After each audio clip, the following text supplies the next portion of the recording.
Welcome everyone on Substack as you start coming on in on Twitch, on YouTube. This is Banner and Backbone. I'm Nick Perro, joined by my co-host and colleague Shane Urick of the Firebrand Project, and we're coming back for Palantalk. It's Monday, it's Palantalk. We're on episode 18 today. 18. We've been doing this for a while, and I'm glad we have because I fucking love this show. And today we are bringing on an expert. This woman votes, or Rachel, and she has written a article which we are going to be discussing in depth and things around the article and what it means.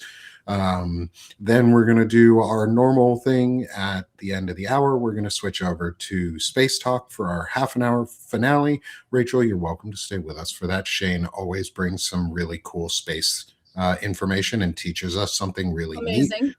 And we get to talk about it, and people love the slightly longer show. We always have a great turnout for folks. And while you introduce yourself here in a second, I'm going to be sending the chat link out for everybody to join us in our different subscriber chats. So Rachel, good morning. It's really nice to see you again. Could you introduce yourself to everyone in our audience and tell just a little bit of your background and how you got into what you're doing, and then we'll get into the article.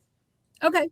So my name is Rachel Marin. I write This Woman Votes as sort of my penance to the world for sort of what I've done for the last 50 years of a career. And I also, for a living, write about AI. I deploy AI. I work with companies. I've been working in machine learning since 2013. So before ChatGPT was a twinkle in Sam's beady little eye. Mostly for things like data aggregation, business intelligence, as well as customer experience. So that's, sort of how I come to it. But all of it is sort of framed in this idea of what I do today for a living, which is sort of audit and deployment and working with clients to ensure that the AI that they're using is safe AI, not just responsible AI or ethical AI, but can produce proof of safety. Yeah. It's really, honestly, I'm so hearing too what you do. I'm so excited that Nick brought you on because there's so much the issue. You look at Peter Thiel and his abhorrence of any kind of guardrails for AI. And even, I think just what you're saying, how important it is. And I think there's also, and I definitely am you have a great article about the military, but before we go into that, I have kind of a question for you because, in terms of, the risks, because there is we were just talking about this before the show, right? There's a cost, and then there's a benefit, right, to everything, these kind of things, right? And it's more about, do you think that, the AI we have right now, because this is my observation, is that generally speaking, there's the pre-programmed bias, which is inherent. It is not, it's not negotiable. But then with proper prompting, you can force the LLM to get rid of those things. So do you think the issue with AI could largely be mitigated through education in terms of how to teach people to use it? Or do you think that they're going to always find a way? Look, I believe that they will always find a way to do the shittiest, lowest friction thing, right? Mm-hmm. People take the path of expediency. That is a fact. And even when you look at sort of a lot of the content that's available across the internet, that whole dead internet theory and all of this other crap, there is just a volume of absolute slop that gets produced. And, Sam Altman at OpenAI was talking about how they're going to enable, adult content and all of this other stuff. Like in the early days of the internet, and I am a Prodigy user, so that far back,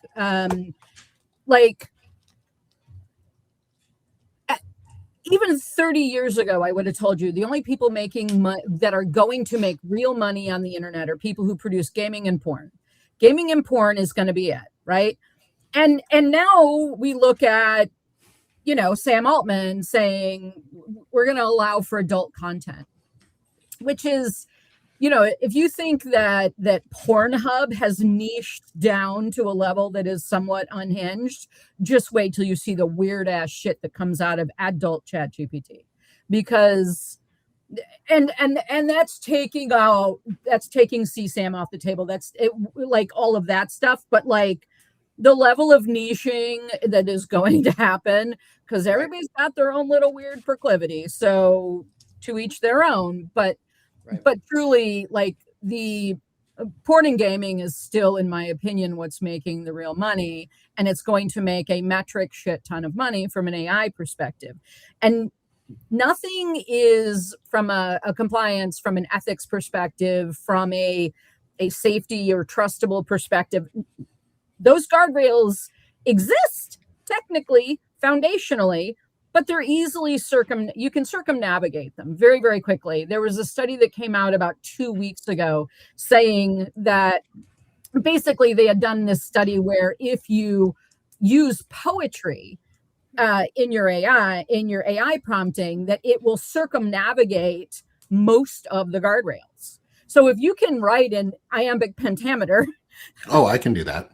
You can circumnavigate a lot of the extant guardrails that are there today, such as they are. So that's kind of creepy. It's real weird.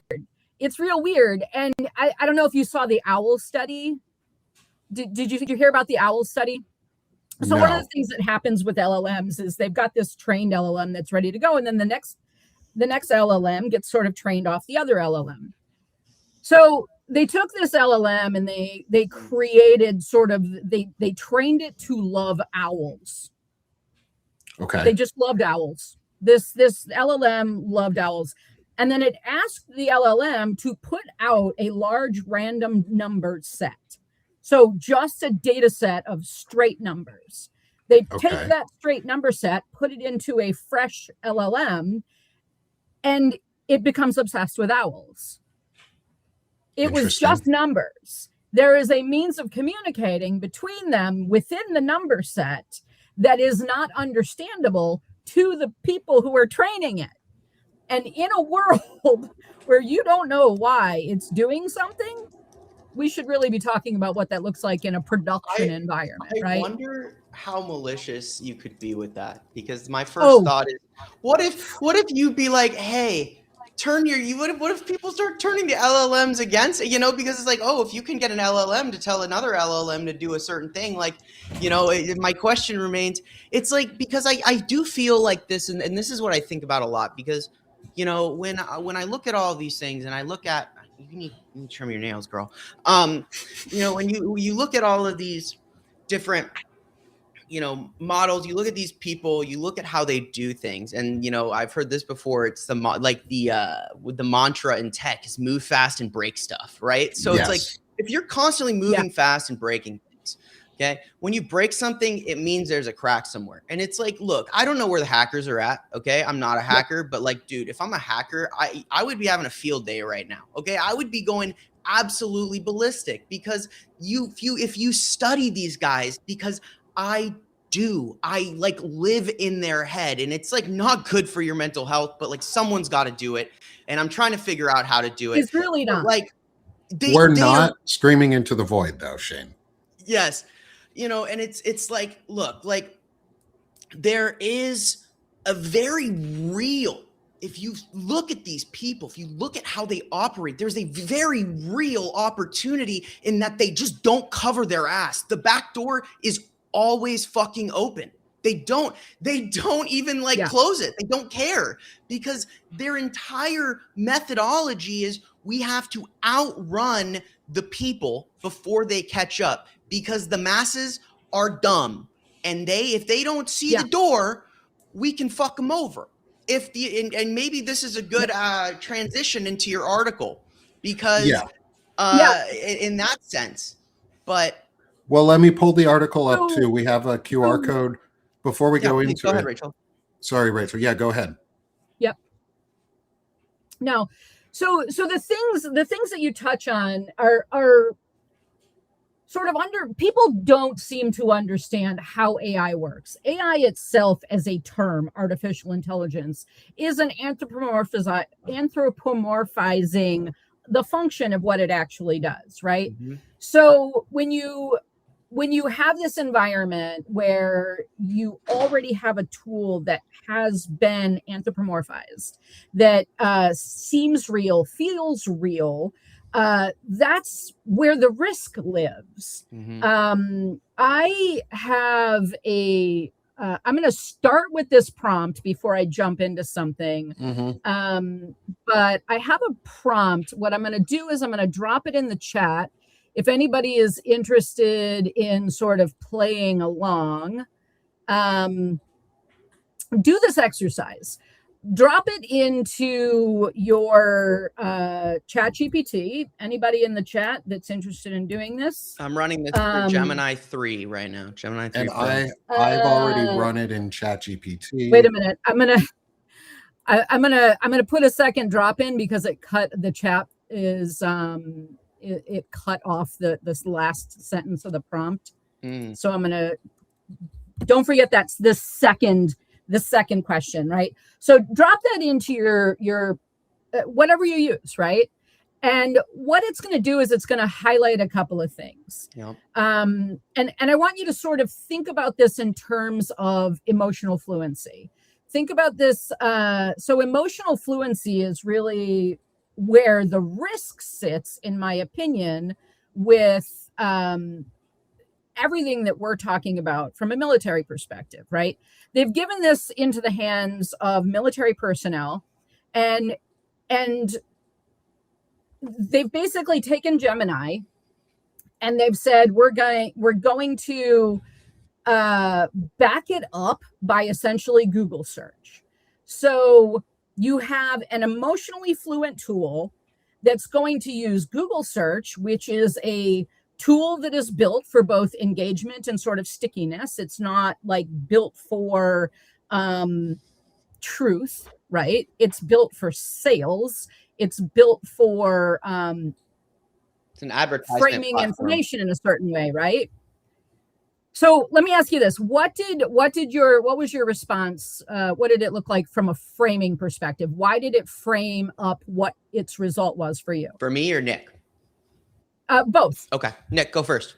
Yeah, so I asked ChatGPT, and I'll just read a couple of the things. It said, below is a risk analysis framed for someone who thinks this in systems, power, legitimacy, and institutional failure modes, not hype circles or vendor desks. I'm assuming you're less worried about whether AI works and more about what it does to authority, accountability, and class power once embedded in the state. That's my opening paragraph. And it knows me a bit because I use ChatGPT, and this would probably be a different answer from what I did if I put it into my Sick of the Shit publications ChatGPT, because I've trained that one slightly different because that has different information that I put into it. I use them for different purposes. So the Banner and Backbone one is around where some of the models that I think in. So it's adding to, I already know this for me, is it adds pre-bias of what I would like to know and what I find the most important out of the pieces of information. So that's where it frames for me. Shane, what did it do for you? Shane? So obviously mine also knows me as well. So this is a little interesting. So, I'll read you guys the first what it gave me. So it says privatization of sovereignty. The government is increasingly outsourcing the brain of its operations to a handful of private entities. When large-scale AI systems are deployed, they are typically built on proprietary models from companies like OpenAI, Anthropic, or Palantir. The risk: this creates a black box where public policy is dictated by private code. If an algorithm determines eligibility for civil rights or handles sensitive intelligence, the accountability mechanisms is severed by trade secret protections. For someone tracking the influence of figures like Peter Thiel or Jared Kushner, this represents the ultimate backdoor for private interests to steer the ship of state without the friction of public oversight. Yeah. Yeah. Now, what did it tell you about why it framed it that way for you? So it says, as a researcher who frequently interrogates the intersection of private influence and state power, most notably through your Firebrand Project investigations like the Kushner files, the risks of large-scale AI deployment in government are not merely technical, they are structural and existential. Based on your focus on policy-driven shifts, executive power, and scrutiny of government data, I've analyzed the risks through the lens of institutional capture and algorithmic opacity. Yeah, right. So I just dropped mine into Claude, and risks associated were accountability laundering through automation, which, sure, enclosure of human judgment, consolidation of interpretive power, and infrastructure lock-in as democratic foreclosure. So those are sort of what I would expect my concerns to be, right? But it's the exact same prompt, and we're getting 3 different views of Right. this, There right? are common Because it's coming to us intersections through our for sure, lens. I would say, though. Right. There's intersections because we're all just a little wing nutty, which is fine. There's nothing wrong with wing nuts at all. I love them. But the point is, within an enclosed system, right, that doesn't exclude learning and bias, right? Because the tool Gemini is still tuned to emotional fluency. So I think we all would probably agree that Pete Hegseth isn't really concerned about sort of mamby-pamby, touchy-feely shit, right? But you're dealing with humans, and humans, even warriors, feel. And in a world where everything is tuned in AI to emotional fluency, you have to train people on emotional literacy. And I'm pretty certain that's not his fucking point. That's a huge, huge risk, because when you can train people to question data, you can train them to verify sources, but the reality is stress, fatigue, tempo, isolation, and responsibility make you more prone, more susceptible to emotionally fluent systems, not less. The calmer the sounds, the easier it is to let it shoulder the cognitive load that it should absolutely never carry alone. And that's my biggest concern, because you know what's going to happen when something bad happens from an AI perspective. Who's going to pay the price? It's going to be the intelligence analysts that produce the report. It's going to be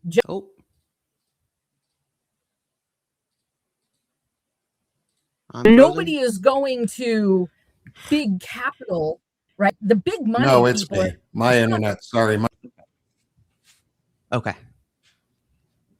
The big money people are not going to suffer with this. It's going to be the intelligence analyst that is sitting in a cave somewhere, metaphorical cave, because we're all kind of cave dwellers, but like, it's going to be the intelligence analyst that aggregates the report that when something bad happens because they missed a data point, right? And they've taken this big aggregated data set, it's going to come to the human. The human in the loop is going to be the one held accountable. And so when I say capital D dangerous, it is dangerous for humans that are working in this system.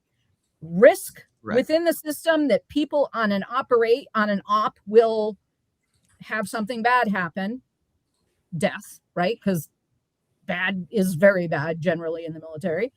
But also it's going to be bad from an accountability perspective. You know, I see people freaking out about AI all the time, but nobody's freaking out about this. And they fucking should be. Like this should freak people out. And so, that's what I want to just make sure that people understand. This isn't about AI fear mongering, right? Like in the very first section of the article, I'm like, if the AI tells you the sky is blue, look out a fucking window, because you need to fact check every single data point that comes out of every single AI, Yes. because it lies with emotional fluency. It will aggregate, and it isn't always intentional lies, but AI systems are also, especially in big data sets, AI systems are also prone to apophenia. Apophenia is basically sort of the tendency to perceive meaningful patterns in random or unrelated data sets. A lot of like conspiracy thinking is all based on a lot of apophenia that it's not really connected, but it all kind of makes sense. The other side of apophenia is pareidolia, which is where, like, you see Jesus in the grilled cheese sandwich. That's sort of a similar form. It's just like a visual form of that. Faces in clouds, that sort of thing. Oh, okay. But big AI systems are prone to apophenia. AI plus big data set, and it's a data set that frequently is its own aggregated data set. It can get gnarly, and if we are not interrogating every single sentence that gets produced by the AI, right, we've got risk. And when metaphorically it looks you in the eye and says with calm confidence, that's what convinces people to do dangerous shit. And there was I was going to get into this part here eventually, was around illegal orders, but our friend Courtney in the chat asked the question, does the military oath not to follow illegal orders apply if the order is generated by AI? Yes, your oath applies all the fucking time, but here's where it gets weird, is AI may not give everybody the same order. Yes. It also may not give the same reasoning for that order. It's going to tailor the experience to you. And Rachel, I want to get your thoughts, because I was a software engineer. I was a senior DevOps engineer at my last job, and I did infrastructure development and internal systems development and tooling. And we were playing around with large data sets and different things like that, and how we could utilize them to aggregate information. But one of the things that we talked about was like the data team had to be very, very careful if it was going to use AI in any way in its models, because they already knew that it lied, or it didn't lie, but it made up results sometimes and corollaries that weren't really there. So how do you think this is going to play out on a structural level for the military? Because right now we're talking about military generative AI use in the military, which is going to be really fucking dangerous. Like, this is something I've been talking about, and Shane and I have been warning about, and Melissa talks about, Corrigan talks about, and I'm so glad, Rachel, you're talking about, and we're going to keep this more forward. I think I'd love to have a discussion with you, Rachel, in the background about how we can maybe make this more of a like consistent topic that we can talk about here on Banner and Backbone, and how we can promote your work using Banner and Backbone for this, because holy shit, this is bad. It is bad. I'm prior military intelligence too. Like, somebody commented in the chat earlier, was like, no intel analyst is going to use this. You say that until it's already deployed. It's already deployed on their goddamn desktops. It doesn't even matter if they want to use it. If they write a report, the system uses that report. They don't use it. The system does. It doesn't matter if the analysts want to use it. It doesn't matter if the interrogators want to use it. It doesn't matter if the counterintelligence professionals want to use it. It's already being used. So Rachel, can you Yep. talk about that and like what Yeah. your thoughts are around it and the dangers that this could So let me, could bring, especially around like illegal orders? Really yeah. quick, So because I have a no, go ahead. comment before Go you ahead, go, Jim. because Yep. people's like, oh well, they won't use this. Like I don't like, I'm this guy. You guys know I'm this guy. Okay, so I'll be honest with you. In the last 5 months, guys, the military isn't even what it was a year ago. In fact, it's been so thoroughly gutted. Anyone with any moral scruples whatsoever has exited themselves because they've been told basically you order an unethical, like, look, I'm going to give you a case study. Look at Halsey, the guy who was in charge of everything in the Caribbean. Okay. He stepped down. He left because he, and I have my own, I don't know. I struggle with this because it's like, look, okay, so you walk away, bro, you know what's going to happen. So, and it's like, this is where my thing is, I talked about Peter Thiel. I've talked about Palantir. I've talked about how they've vertically integrated and taken control of the entire replicator system. And they now own all of our privately funded research, drone research. I've talked about these things.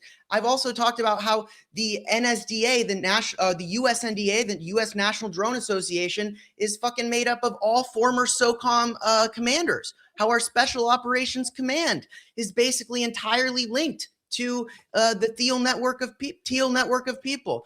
You look at the Secretary of the Army, Dan Driscoll, great childhood friend of J.D. Vance, who's applying everything in the Army. I don't think the military, I think it's a hollowed out corpse with a bunch of very vulnerable enlisted people. And that is why what you are writing about is so important. I think either the people there at this point, I'm astonished. Like you've either watched this happen knowingly, and I don't know. I understand the concept of the military is to be apolitical. I get it. But fascism is not a apolitical issue. It's a threat. It is a domestic threat. It is at this point, they either walked away and they put their hands up, say, I don't want anything to do with this. And from my civilian and analytical perspective of seeing what's happened, I'm very, very disappointed. And to be honest with you, I think not only is what you're writing about here so important, and everyone should be crapping their pants, because like the people going into the military right now, they're 20-year-olds who joke about all of them eating crayons because they love to chew on crayons. Like this is my generation. Okay. Like these are my peers. These are the guys going into the military. And I hate to say it, but a lot of them, they didn't do well in high school. They didn't pay attention in class. They didn't give a shit. They're not educated. They spent all their time on Instagram. And now they go into the Marines or the Army because they don't want to go to college. They didn't pay attention. And it's an easy way. They grew up playing Call of Duty. They want to go shoot people. That's reality. And now you're going to put this AI that Rachel's going to tell us about in front of these people, and Yep.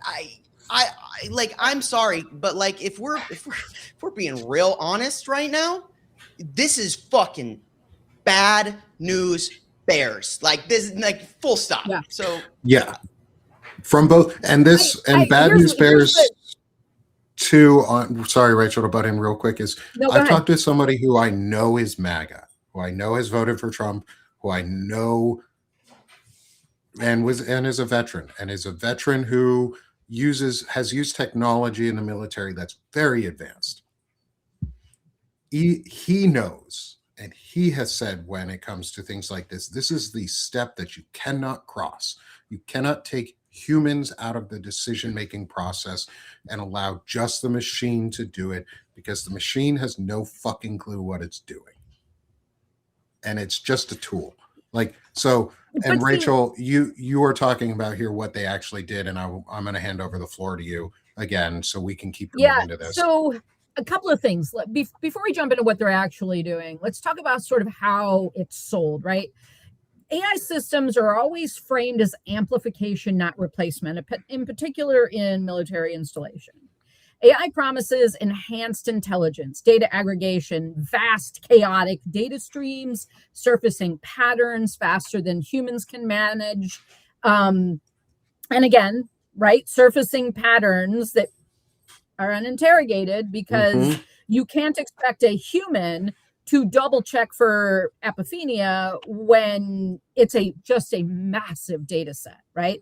They have all these chaotic data streams that they pull in, and it can get chaotic. AI enables rapid fusion of sensor data, geospatial data, communication intercepts, historical context to deliver what they are calling near real-time situational awareness. Decision makers are told they'll see clearer pictures sooner, act faster, reduce human error caused by fatigue, stress, or information overload.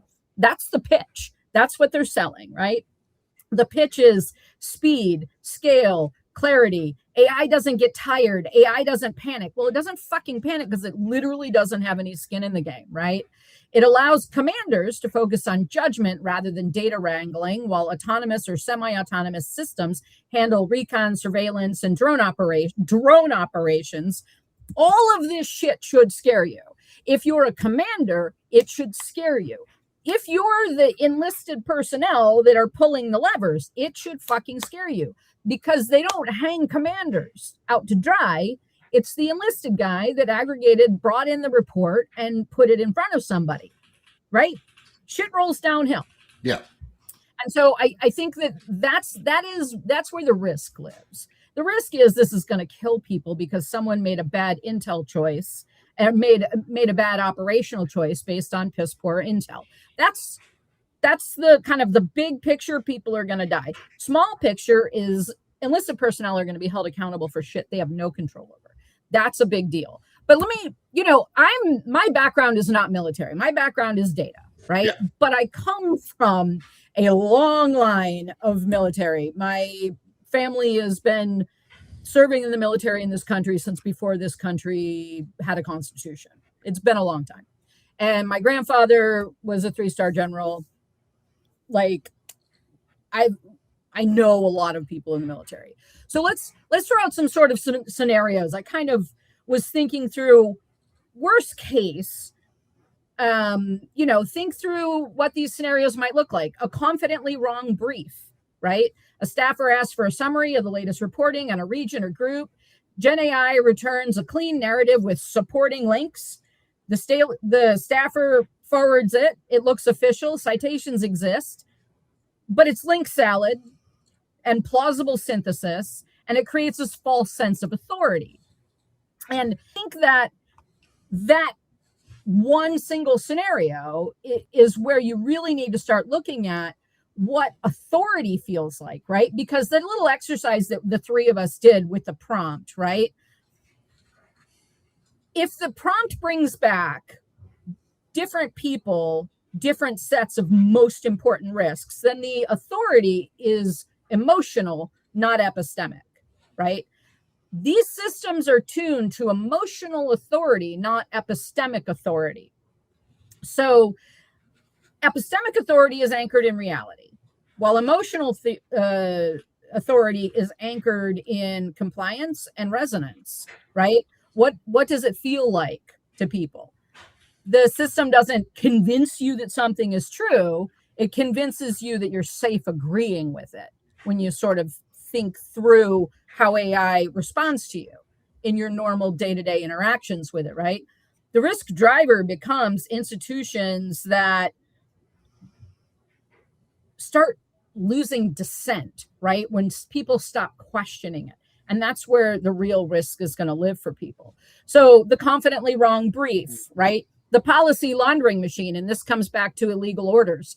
I posted a video that somebody on TikTok posted, and it was like, it's not my favorite way to post information because it's like a friend of a friend of a friend, right? Mm-hmm. This guy puts out a tweet, which, by the way, I also was not able to locate. So, but the video that I posted was this.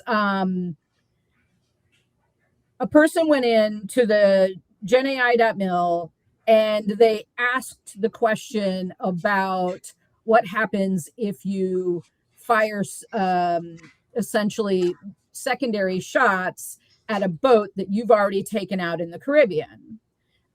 basically to, kill survivors. It basically input that scenario into the GenAI.mil, and it looked right at the Uniform Code of Justice and said, well, this would be illegal. And so, like,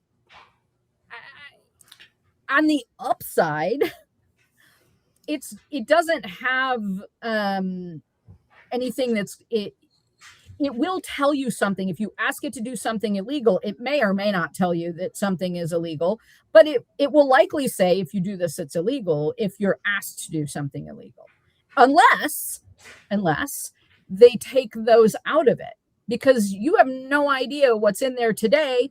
And I wouldn't trust Pete Hegseth to tie my goddamn shoes. So I don't trust him on this level of deployment, which is from just straight technical, an extraordinary big bang deployment that they've done. But also, like, I don't trust him to not program around a lot of the UCMJ information that's clearly already been input into the system. It's interesting because you're talking about how, it's like, okay, well, you say this may or may not be a legal order according to what the DOJ says, because like through our exercise, like you pointed out, earlier, like you could get two entirely different things. So one of the things, and Nick, I'm sure you also have some thoughts on this as well, but Palantir, and this is back in 2024. Okay, they integrated their Maven smart system into the combined joint all-domain command and control infrastructure. Okay, so what does that mean? Okay, mind this is Biden. Okay, like let's just be clear, this is under Biden. What this means is that instead of normally what you would have, person A says X is happening on the ground, right? Nick in his job says, hey, I got this intelligence from a person that I interviewed. You report that to your officer reports that to them. Then they go back and forth all the way up to the person who originally says, okay, based on the intelligence that, the Army intelligence sergeant Nick, who at this point probably, is the very beginning. Based on that intelligence, we are going to authorize a strike by an MQ-9 Reaper drone that is in the area to hit this terrorist cell. Okay. What they've done here with Palantir is they've created something that basically just removes all of the people between Nick and the guy who says, fire the missile. Now, the vulnerability here is my concern, okay, is because this is a Palantir system, proprietary. And you see, this is like the dumbest thing ever. And of course, it's because we live in America and this is how it works. But the government using proprietary software means they don't own the software. They don't understand the back door. They have no data sovereignty at all. Right. Which means that they can decide, oh, you know what, Palantir, we want you to kill this guy. There's a scientist in, there's a nuclear fusion physicist. There's a nuclear, let's say there's hypothetically a nuclear physicist who just happened to hypothetically die right before a merger of a company with a nuclear fusion and media giant, say Trump, Trump Media and a Russian-owned nuclear fusion company for $8 billion. Right. Let's hypothetically say that just happened. Right. Hypothetically, that happens, right? And so the general this is, just to be clear, combined joint all domain, that is like this is the desk in the bunker underneath the Pentagon. All the dudes have so many stars, their fucking pockets are falling over. Okay. Like this is where they're at. And they just decide yes or no. Do I authorize? Do I not authorize? The reality that this is not, it's a proprietary software means that Palantir can just be like, oh, let's go ahead and I'm going to alter this. So everything looks legit, except since we have a backdoor, we can make this guy a legit target. And that's real. I mean, that's so, that's crazy to me. But like, that's what you're saying reminded me of this, because I was looking at this a while ago. it is absolutely possible because of sort of the privatization of surveillance that exists today. It's absolutely possible that someone pays Palantir enough money to do the deed, right? Like that's not that hard, and it probably doesn't even cost that much, because it maybe And doesn't even, maybe it costs a favor and not real cash. Like there's a lot of different ways to look at this and believe that nobody with money is going to suffer in this system. Let me put it to you that way. With no. the people who are going to use this tool, I mean, just think of Duterte in the Philippines and his extrajudicial killings of drug dealers, right? So what says that we can't do the same thing across borders in Mexico and the Philippines and Colombia? Right. Like all of that can also happen, right? Today, we're very focused on trying to take over Venezuelan oil. Like all of and I'm very aware that we sound a little goddamn wing nutty talking about this, but the reality is this is not us being paranoid. This is real risk analysis. This is a real understanding of both the potential capacity for AI, the loss of data sovereignty, and putting 2 and 2 together and still finding 4. We're not saying 2 and 2 is 12. We are saying 2 and 2 is 4.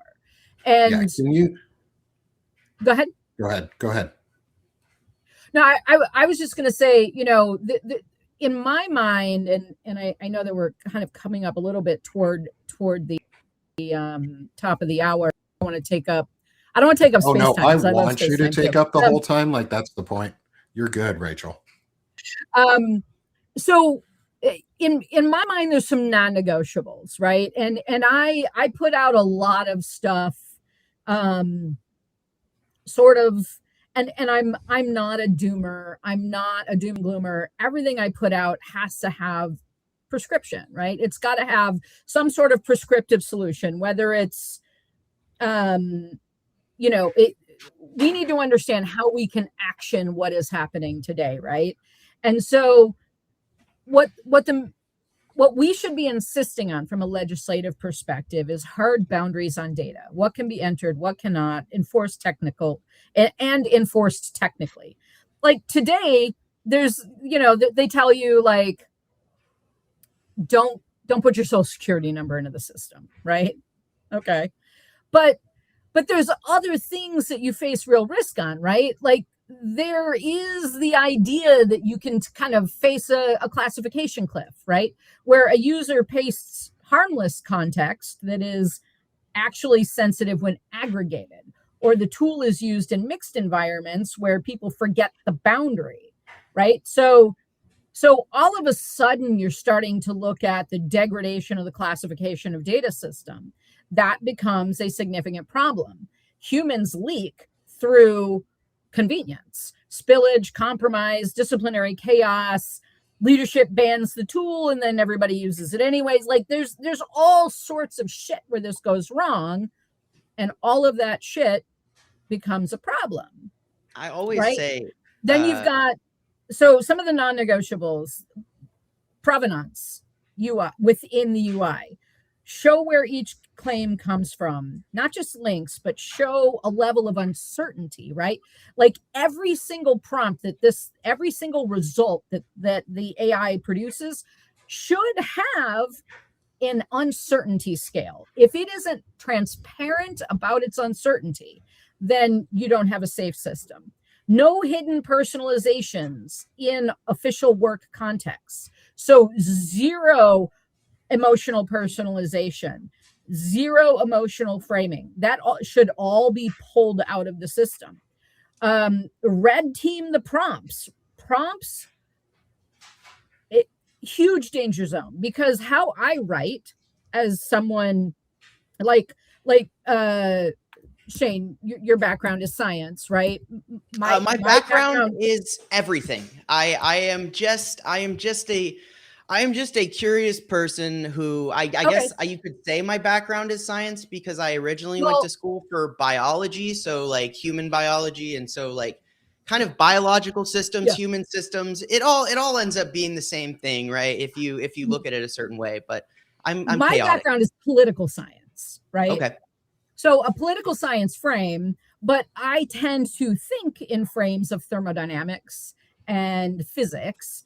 And part of that is because I almost 100% of my work is with tech bros that can't, won't, or don't acknowledge the existence of feelings. And so we use thermodynamics as sort of a Trojan horse.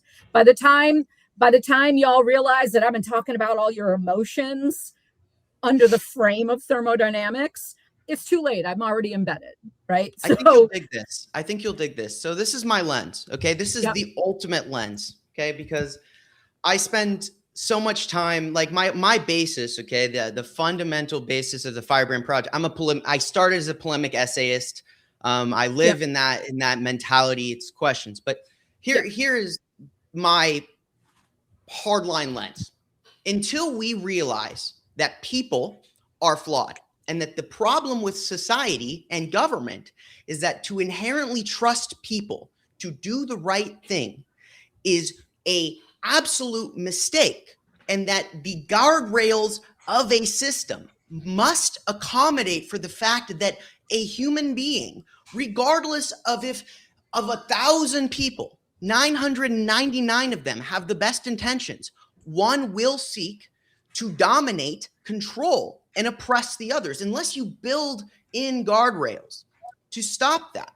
And this is where I'm like, this is a great example. But if your grandpa gets drunk and goes driving every day at 5 p.m. during rush hour, what do? You take the fucking keys. Say, Grandpa, if you won't stop, I'll take the keys. So what is the solution to this? I mean, honestly, if they've stolen all the people's data, you take away their fucking keys, because they're not going to stop. Now, the knowledge that AI has created, these models belong to all of us, because they've stolen all of our work, all of the internet. What should happen is that we need to take the keys from the tech bros, because they will never do the right thing. And the same needs to be said to be true with legislation and the government. And until we realize that as a society, that you just can't give people the benefit of the doubt, it doesn't fucking work. It's never going to work. History tells us the same thing. And I think that in a nutshell, that's it. Oh, hopefully it's not me. I was going to Rachel, drop I think you first in. for a second. What's that? Hello? You with us? Sorry. Oh, you're back. You froze. All right. Everyone froze for a second, I think. We are back though. And I wanted to get into this part a little bit towards the top of the hour, was the thermodynamics piece and the military intelligence side of it, and how all of this relates back to what we've been talking about, and the laziness and some of the steps towards removing humans from the decision-making process, and ultimately from the no kill process, which is the scariest, which is the one that we should never cross. We can cross a lot of lines in the military on like removing humans from certain systems, but there always has to be a human saying kill, no kill. Like, you cannot remove that part. So what does this mean in terms of military intelligence, more so too? Like you were talking about it a little on the decision-making layers, of how it went from, say, me as a interrogator and my intelligence team and my analysts who are working together to do research and find requirements and identify how this links to other reporting. Gen AI helps in that process, if you use it properly. and you're talking about the epistemic thermodynamics and the heat death of military intelligence. And what that says to me right away is people are just going to get fucking lazy and believe it on its first go around, maybe second or third. I'm not going to call it laziness. I'm not going to call it laziness. Some of the hardest workers I know, not that I don't know a few lazy military members, but like most of the people that I know genuinely, earnestly want to just feel good about the job that they're doing, right? And what I'm going to say is maybe a sense of completing the mission. The sense of completing the mission is important, right? And the sense that I've done a good job, I've got all my ducks in a row is great. But what happens under stress, under volume, under noise, right? Whether it's cognitive noise or anything else, it's not hard to unload that cognitive effort to an AI. That is a human action. Humans value expediency. Mm-hmm. And so what I talk about in the epistemic thermodynamics is really around friction, right? So within a thermodynamic system, you've got you're always trying to get toward equilibrium. You want to maintain equilibrium in a way where you're managing the heat effectively. And what happens with friction is you have to have friction in order for something to have meaning. Anything that comes too easy to you is not really going to have meaning in something like something that you've worked harder for, right? And so when you think about this in terms of friction, we have to have friction points within the system. But this system is absolutely designed to remove friction points. The friction is the human in the loop. And when the government decides that the human in the loop is slowing things down, human in the loop will be fucking removed, right? I have a question for you when you finish your thought. And I have a question for you. No, go ahead. I was just going to say, in what you're saying here, it makes me think, what, in your experience in building these systems, and I think people underestimate just how malicious and how much forethought can go into building a system like this. What you're describing is the death of critical thinking. That's what you're describing. You're describing the death of an entire society's ability to think critically, because we are I'll be honest, I'm young. Okay. I'm 25. My friends, I can count of the 20 or so that I've had on one hand, how many of them have the ability to read something and ask, 2 or 3 questions that go beyond the original title. I mean, it's an endangered concept. I mean, to what level do you think this could be forethought versus just, a butterfly effect? I don't have a lot of, I'm not a woman of faith. Let's put it to you that way. In the early days of the internet, 1996, 97, right? I was working on what we called compelled shopping studies. And basically we gave you, and mind you, it's 1996, right? We gave you a gift card with $200 on it, a Visa gift card with $200 on it. We had you come into the office and you could go to any website on the web at the time. You could buy anything you want. It ships to your house. We just want to ask you questions while you're shopping and shoot video. And we had, pupil tracking and some interesting science that we were doing. And the most usable sites on the web were only usable, meaning someone could find what they wanted, feel comfortable closing the sale, and complete a transaction 42% of the time, right? 42% of the time. But that number, that 42% from a usability perspective, as far as I know, has not been surpassed. Now, this isn't an interface problem, right? This is a human cognition problem. Mm-hmm. We distilled this down to a lovely report that we sold for an extraordinary amount of money that was basically the 600 obstacles to completing an e-commerce transaction, because that was the business I was in at the time. that little nugget of 42% lives in my brain in a way that says, well, 42% of the population are thinking and discerning and kind of figuring it out, right? That figuring it out doesn't exist in everybody. And the closer we get to sort of this like nanny state situation where we're wrapping everyone in cotton wool in every possible interaction, I think you do have almost a learned helplessness of humans. And within that, we have a whole population of people that aren't figuring it out anymore. I mean, you can buy hexes on Etsy. Like, you can have someone hexed. You can pay $200 to have someone hexed. Yeah. Like, psychics exist. Yeah. I dated a girl whose mom, lovely woman, kind woman, but she made her entire living doing Reiki healing remotely. Like, I don't even understand. Like, and people paid tons of money. The vibes were vibing. Reiki is literally the treatment of like energy through like your hands or whatever, but you're supposed to be there. I mean, I don't know, like, right. And I mean, she was really into it. She'd go in her office and do, I'm like, and she probably made a very good living, right? But she made too much money for that. I mean, like, dude, what?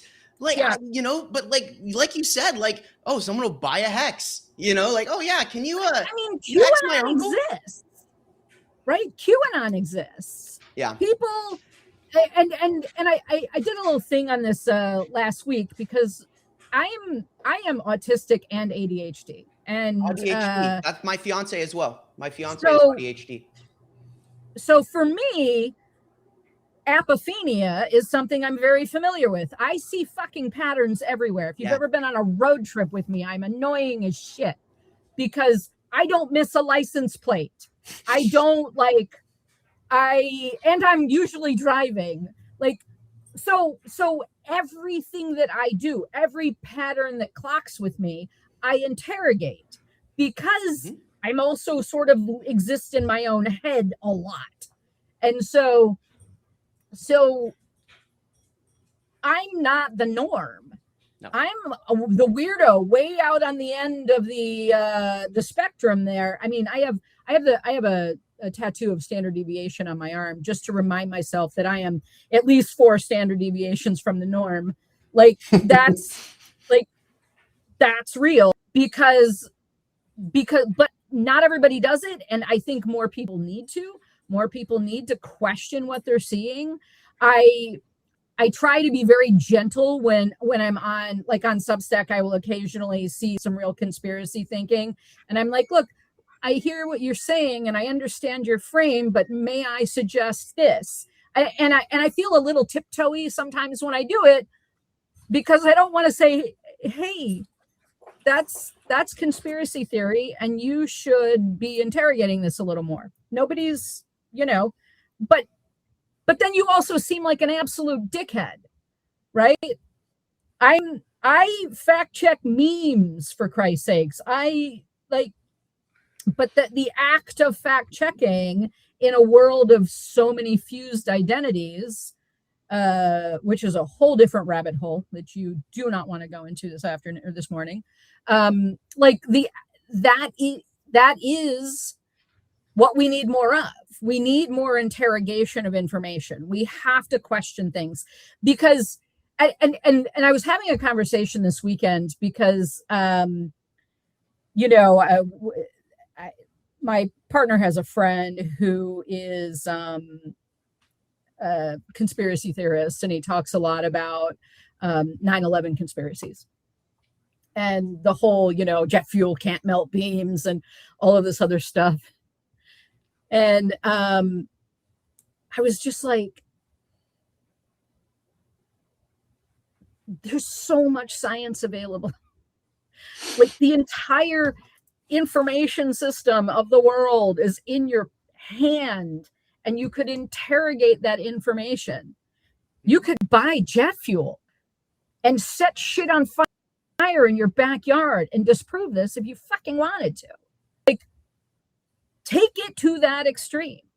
Yeah. Right? Because that's sort of where I was thinking. But then on the other side of things, I said, but wait a minute. If something happens today, another 9/11 or whatever, I will 100% assume it's an inside job. Oh, absolutely. Right? Yes. My immediate response, and I am not, I am someone who just interrogates the shit, but my first emotional assumption will be this administration did that. Right. Absolutely. So I kind of understand sort of the comfort that you got from the conspiracy theory. I understand the comfort that you feel in the clarity of believing someone else's information. But what we should all be doing is interrogating all of it. All of it. Nothing should be uninterrogated. Everything should be questioned. Timothy Snyder said it really well on tyranny is do your own research. But what he meant was do your own journalism, which is interrogate the information, ask why, ask five. It's the 5 W's and an H. It's who, what, when, where, why, and how. And if you can ask all of those questions, you're already smarter than 95% of the people out there. Well, I guess like 60% of the people out there, more like 58%. You're smarter than 58% of the people out there because you ask the question why or who or when or what or how. And those are super important. Those are literally the basics. If you look at the public version of the interrogation training manual for human intelligence collectors in the Army, it'll show you basics of how to do an interrogator's job. And one of those interesting information pieces is ask who, what, when, where, why, how. And that's it. Like that's pretty much it. And you just keep asking why or how, who, when, until you get to a root cause. It's called root cause analysis in the tech field. When you're doing like bug search and data analysis, and when there's error analysis that goes on, you do root cause analysis. And the people who are best at it are those who keep asking the next question of why, until it finally gets to the answer. And half the time, nobody wants to believe you that that's the answer, but it's too simple. It's too simple. It's not right. Shane will be back. Don't worry, y'all. No worries. And it's called critical thinking or Socratic questioning. Shane's really good at the Socratic question and Socratic method. That's one of his that's his superpower is Socratic questioning and method. And that's why he's so good at what he does. And is because he gets to go why until he gets the answer. And when this comes to like generative AI in the military, not everyone's going to ask that question. Not everyone, even on the interrogator side or the intel in general on the analyst side, are going to ask that question.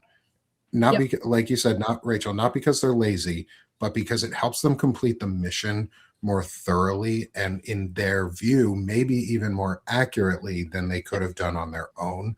And you feel confident because you have a computer backing up your answer for confirmation bias. And that's a real big issue in the intelligence field.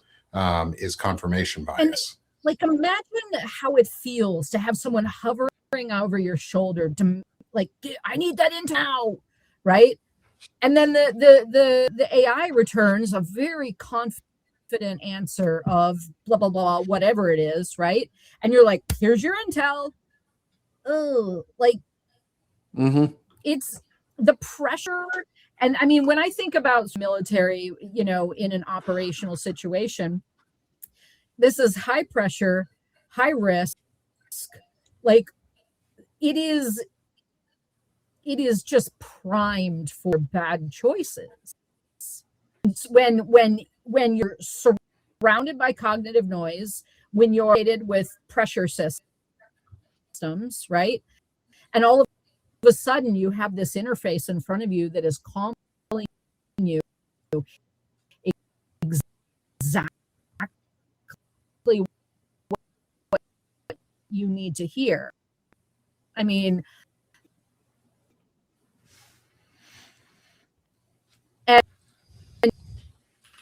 I think we lost you there for a second, Rachel. and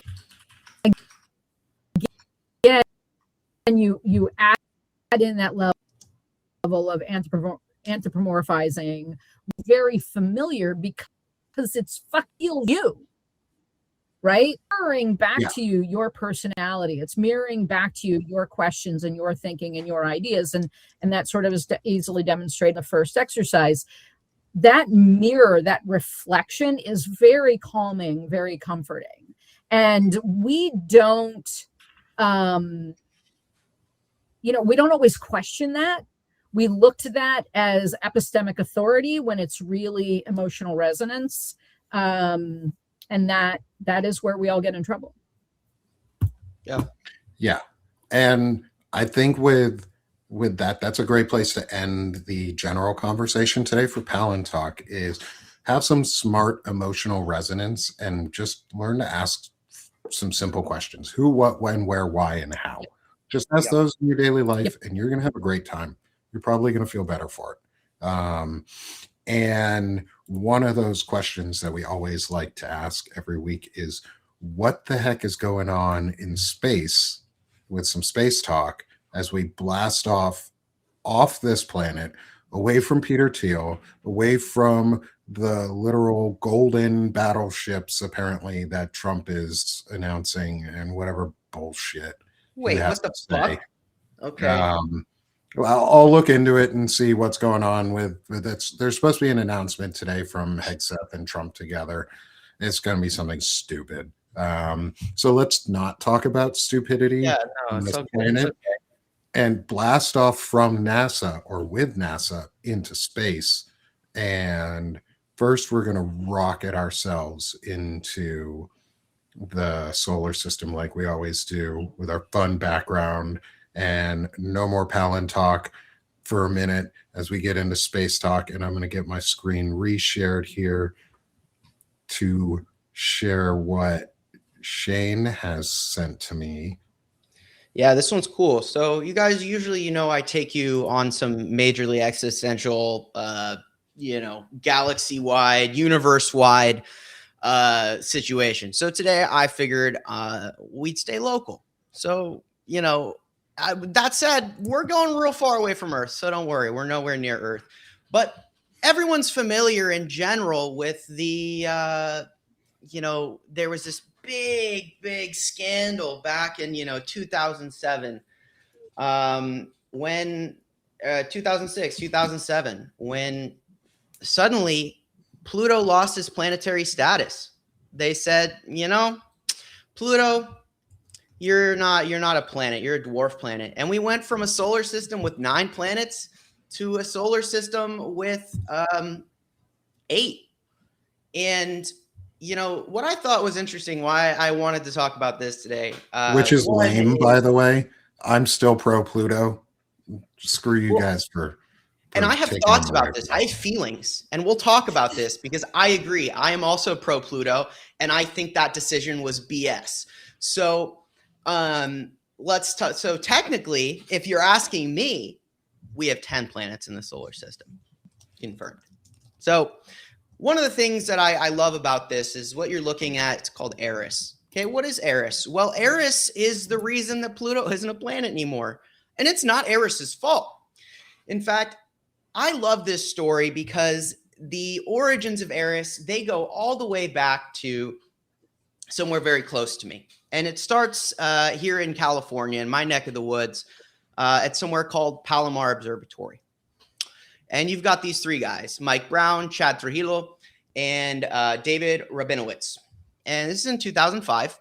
And they're looking at the Neptunian objects, right? So these are objects that are far beyond Neptune, as far away from the sun as you can get. And they're looking for basically, anything out there that they're looking for new planets.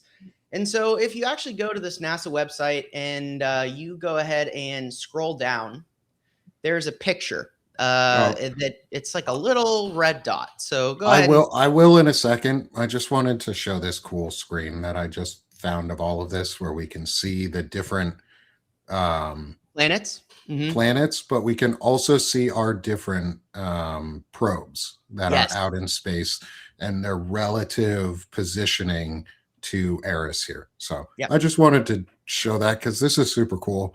I love space. Yeah, we'll go back to it. I want to go back to this because we'll talk about it. Namesake. Yes. So what is the namesake? So this is how it all came to be. You see, they're staring at all these pictures and they were running it through a complex algorithm. At the time, having it look for basically changes in these objects. And what appears to be a star, suddenly when you go back, you see that they see that this star is moving very slowly. But it's so bright. When they look at this star, they realize, and mind you, this was a human being that did this, not a computer, because the computers missed it. But they went back and they said, I think there's something out there. So a human being went back, and this scientist, he kept looking at these images until he found these particular stills where he was able to put these three side by side and establish that there was in fact something moving out there. And it's in an area called the scattered disk. So this is beyond the Kuiper belt, and it's basically as far out as you can get. It's when you had the solar system itself form, you had this point of chaotic collisions everywhere. Everything's blowing up, and you've got all this stuff that was ejected. But obviously gravity is not strong enough to move everything away. And so these things did get captured in the sun's gravity. But their orbits are not perfect. They tend to be elliptical. They're not on the plane, which basically means that most of the planets, they exist on this plane, right? So they would be on, my arms, either on my elbow or not. Whereas Eris has something like this, right? So, or a lot of these objects where it's not on the plane, but it'll still go around, but it's going to be either above or below, tend to be elliptical. But the thing about Eris is this thing is so bright, but it's moving, which means it can't be a star or a galaxy, because if it's moving at the speed it's moving, he knew he'd found a planet. And so what's remarkable about this planet is that it is one so far away. All right. Like for an example, they couldn't see Neptune for a long time. And when they did discover Neptune, you can barely see it. But the fact that you can see this from a ground-based telescope and they could observe this is truly remarkable. And so this particular object at the time, he was pretty confident it was a planet. So he let people know and everyone started looking at it. And so you have the very first time that Eris was discovered. And it's so bright, that it was one of two things. And it had to be that this object, either it couldn't be emitting light. It was too small to be a star, which means it had to be extremely reflective. Well, if there's one thing that we know, ice is exceptionally reflective. So in that regard, there was some sort of body out there with the reflectivity of around 99%. And the sunlight that gets out there, there's not a lot of it. So they actually get a hold of, some people. The consensus comes out and they've discovered something that is a planet at the time. He's saying this is a planet because, and if they do, and they actually have ways to do this where they can look at the amount of light reflected, the orbit and all these things, and they determine that it actually has more mass than Pluto. So it's more massive than Pluto. So the assumption then becomes that it must be larger than Pluto. You look at this particular object, and we can actually go back to that other screen now, Nick. And if you want to go and click on this, and we can zoom out to, look at Eris. So if you zoom all the way out, you go to the galactic plane, right? And this is also a good example of what it means, when I'm talking about that galactic plane. So you see Jupiter, Neptune, and then if you want to look at Eris, you actually kind of have to basically go and pull over. So you're going to basically rotate over, and you see that Eris is like coming out from underneath. And it has this massive elliptical orbit. And it takes basically, what was the duration of the orbit? Let me remember here.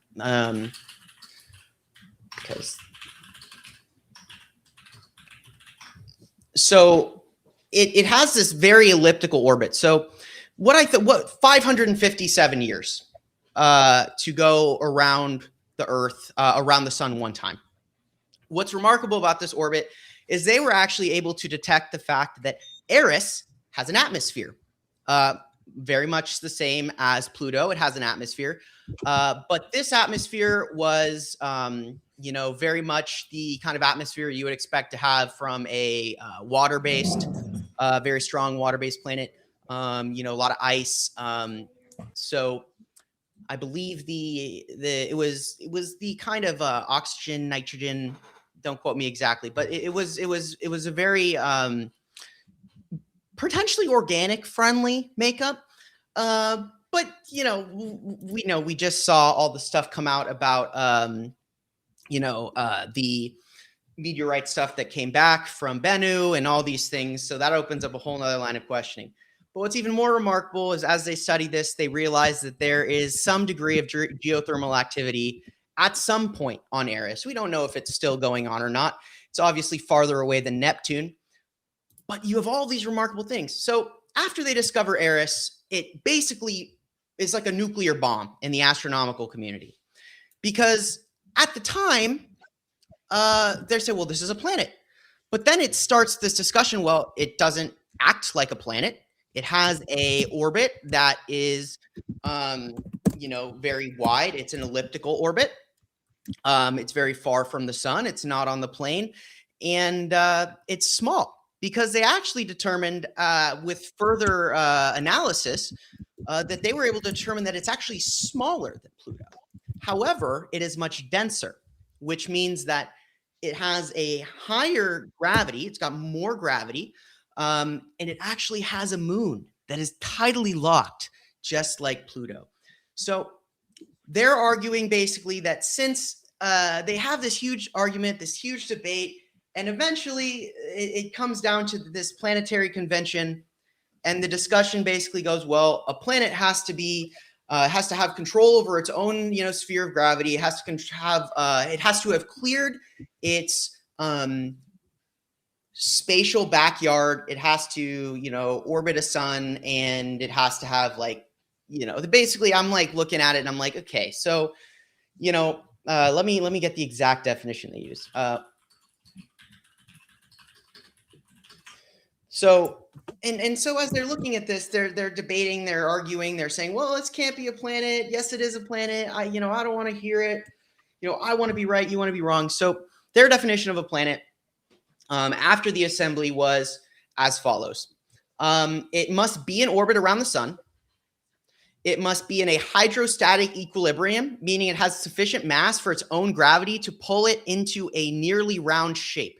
Okay, sure, that looks that way. And then it must have cleared its neighborhood around its orbit, meaning it's a dominant gravitational player in its orbital zone.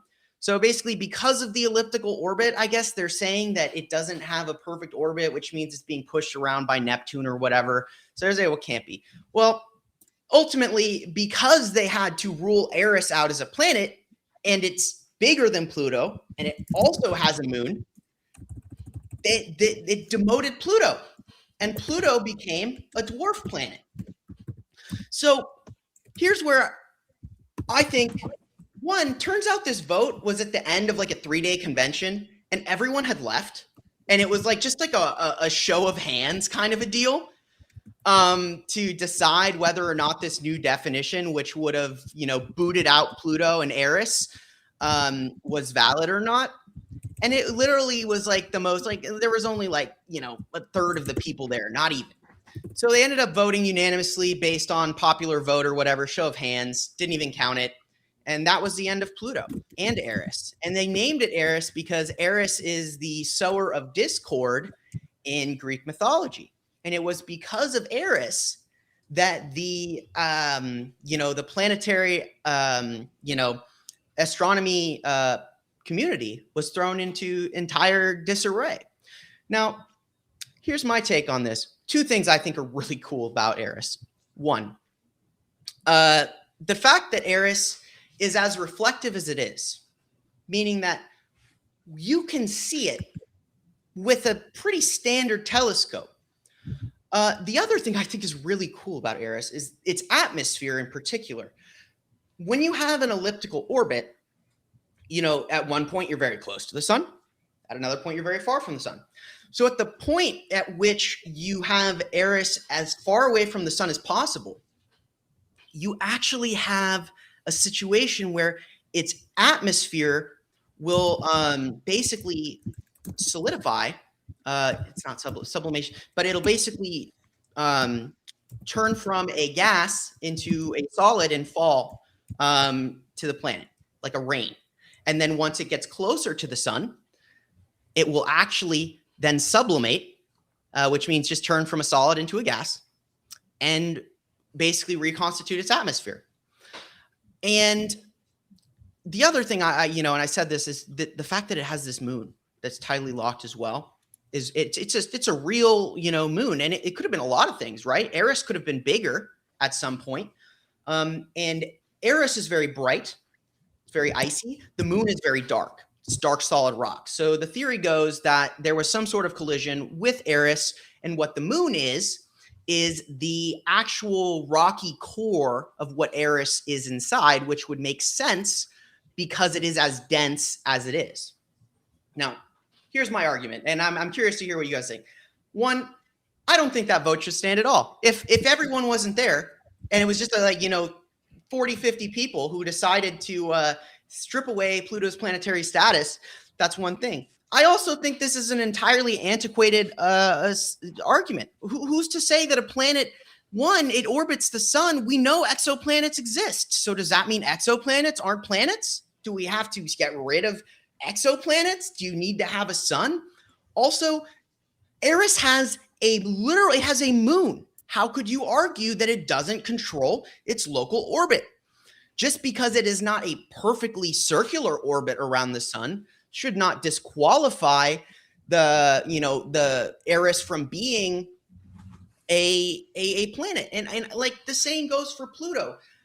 What is the threshold in that? I almost think it's like that kind of scientific hubris where it's like we have to have our model, and we don't want, there's like, oh, our theory is prevailing, right? So if you add your planet, then it makes our planets, the system we have, less viable.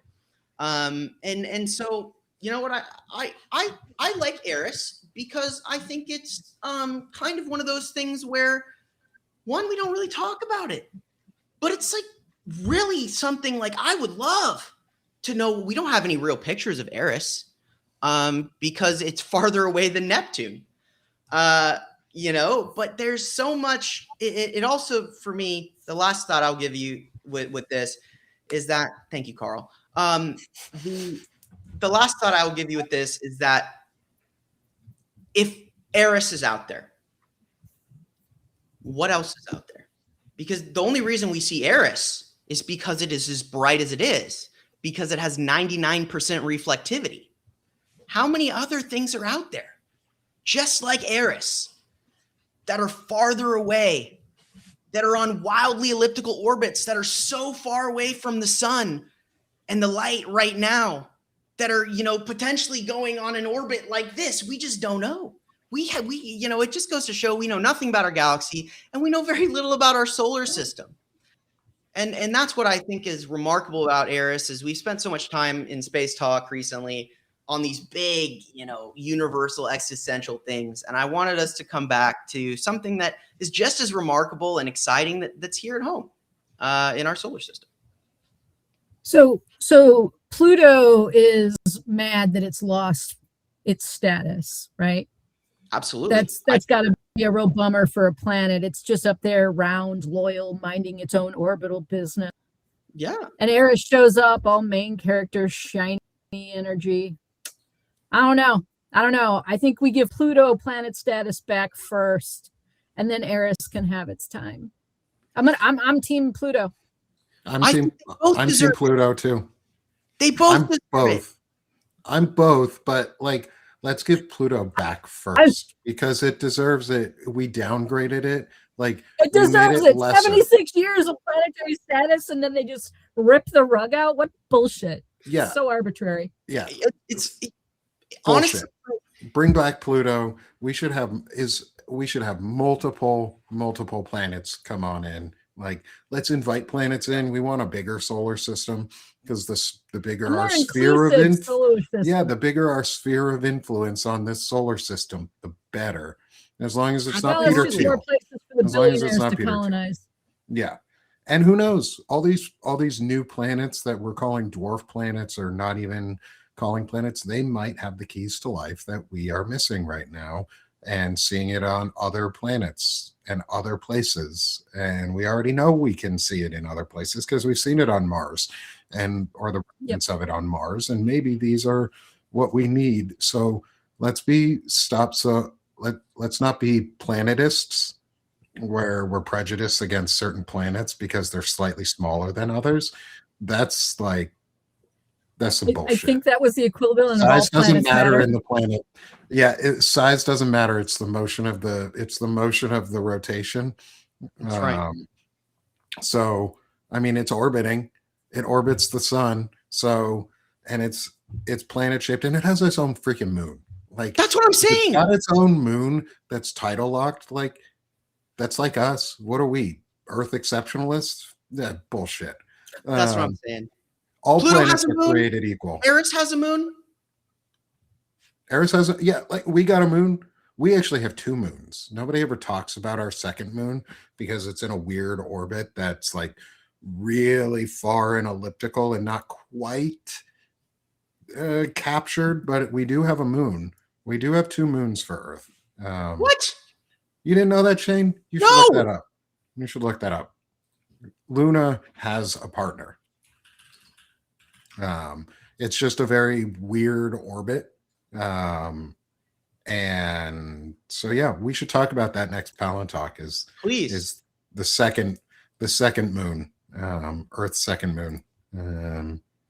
We do have two, but we have one title locked. That's the cool one. Absolutely. No. Anyway, as we conclude our day, because I actually have some stuff I got to get to today, is we're gonna come back to Earth, unfortunately. Assuming this wants to do it. It takes its time sometimes as we shift scenes and we come back to Earth is we get to sell ourselves and we get to tell people where to find us, how to help support the growth of our platforms, and how to get the word out. And so start off as always, come support Banner and Backbone. I'm co-founder here and we are trying to get as many shows and as much information out there. Like we said at the beginning, not many people are talking about stuff like this, but Shane and I do every week. Shane and I talk about this every week. Oh, that's the wrong one. Sorry. That was for Stephanie Wilson for that quick moment. If you got that on and you pause it for a second and go back, quick moment, Stephanie Wilson. She's a great friend and historian and does a lot of work alongside me here too. But anyways, we're going to start with our friend Rachel for This Woman Votes. In the amazing discussion we had today, which we only really got partway through, which is good because that means it's not really good, but it's good for us because we have more content to talk about. It's bad for all the rest of us because the military is using generative AI without guardrails. And Rachel is helping bring that information to us and tell us about it and share that. And we want to help boost her. So Rachel, sell yourself and how people can find you. You can look at sort of community, cultural content, political content on This Woman Votes. And then you can also find me on trustable.blog, which is very sort of boring business stuff. Awesome. Boring business stuff sometimes is good stuff too. And is really good. So thank you, Rachel, for joining us today. Thanks it's been for having me. I really fun to have appreciate it. you. Yeah. And thank you for joining me.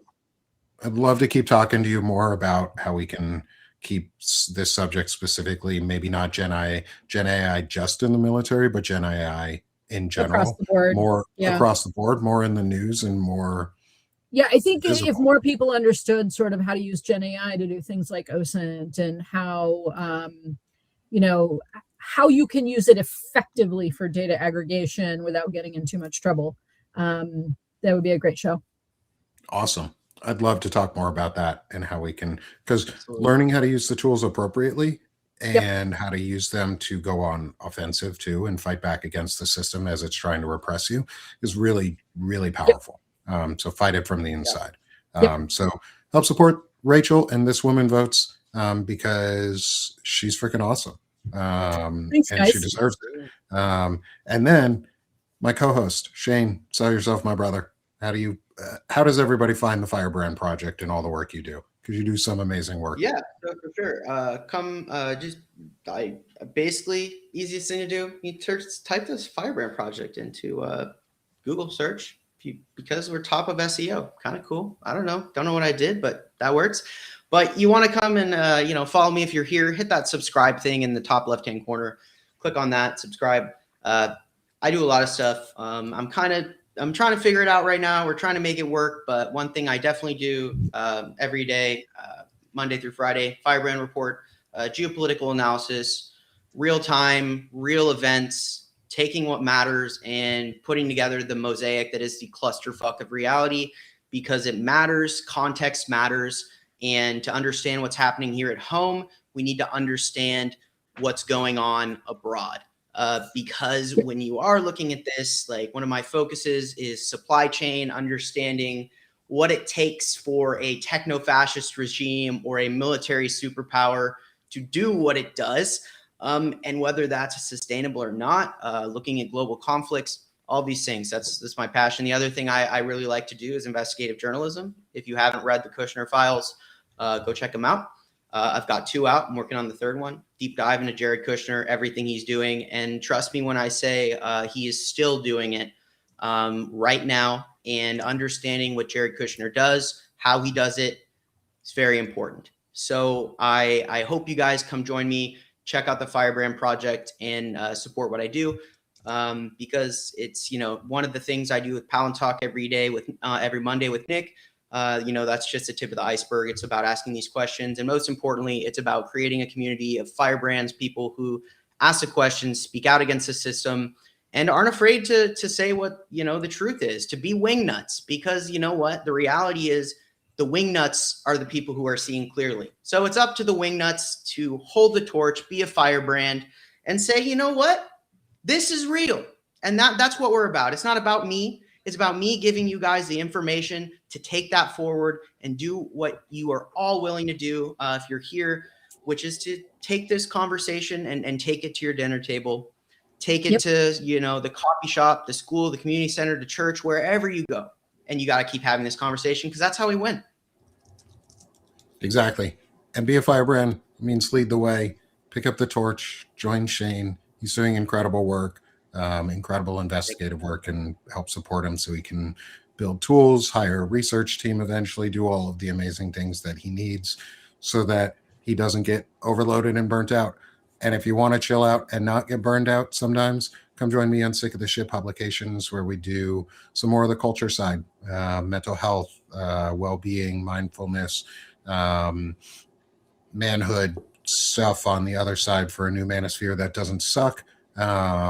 And bringing about positive and new masculinity, or intelligent masculinity, and the warrior scholar mentalities, and how we can move forward as men who don't, like I said, who don't suck, and who can put a positive spin on what we need to be doing and how to help influence the younger generations and our current generations to better themselves in real time, and how to do it in a positive way. So come join me there at Sick of the Shit Publications. Go support me. That's my home. Thanks, Shane. And then, like I said, come support Banner and Backbone. This is where we all make this possible. This is a civic-based platform that focuses in on the important shit that nobody else wants to talk about right now, either because they don't have the time or they just don't want to, which is how we can engage locally from a national level, and how we can use the information that we are providing you at home to influence your life in a positive way and help your sphere of influence grow towards a more pro-democratic and more pro-life and pro-dignity and pro-equality society.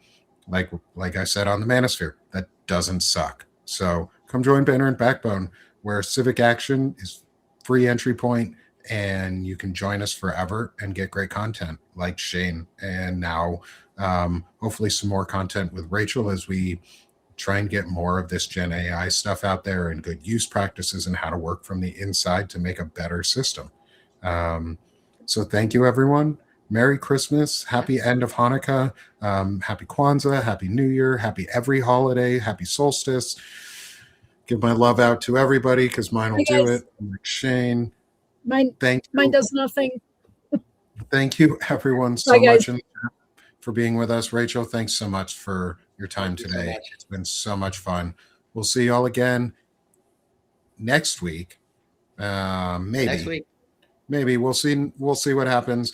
I think we're gonna have Fred Pogue on if we do next week. So wait till have a happy holidays, enjoy yourselves, and we look forward to seeing y'all again here soon and soon in the new year. Be good, everyone. And at Palantalk, like we say, tech, no fascism. Have a great one, y'all.